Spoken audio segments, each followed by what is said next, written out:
just incredible!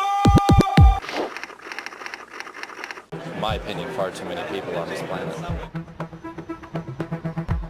I know a lot of environmentalists say there are far too many people on the earth. Well, who are they wanting to get rid of?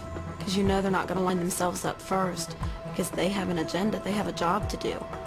So they must be here. So they're going to get rid of people like, or in their minds, it would be ideal to get rid of people, the average American, people like my husband and I and our children, and people in third world countries like in Africa. Lord knows the environmentalists aren't doing anything to help them. So are they going to add them to the list? We're human beings. We all have a right to be here.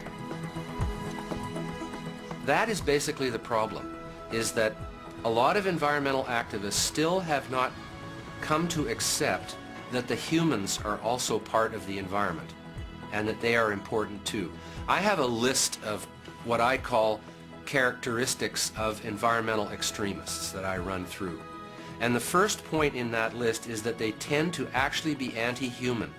They depict human beings as some kind of malignancy or cancer on the face of the earth, that there's way too many of us. Guys like Paul Watson and a whole bunch of his ilk are coming out and saying there should only be 1 billion people, not 6 billion people. And I'm going like, why don't you volunteer first then? Right? What a crazy thing to say.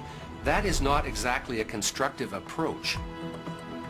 I'll lead the effort to combat global warming. You know, I talked about that new market for the new technology. You just got to help our business lead the way.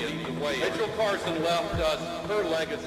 It's a chance to elevate consciousness about the challenges that we face. Unless we act with great urgency, the entire North Polar ice cap could be gone. It truly is a planetary emergency, and we have to respond quickly.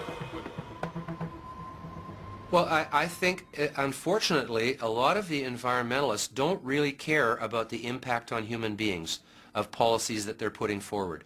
When they suggest that we should ban chlorine worldwide, what do they want? A cholera epidemic? If we drink water with communicable diseases in it that we're not being protected? What do they want to go back to the Dark Ages and the Black Plague?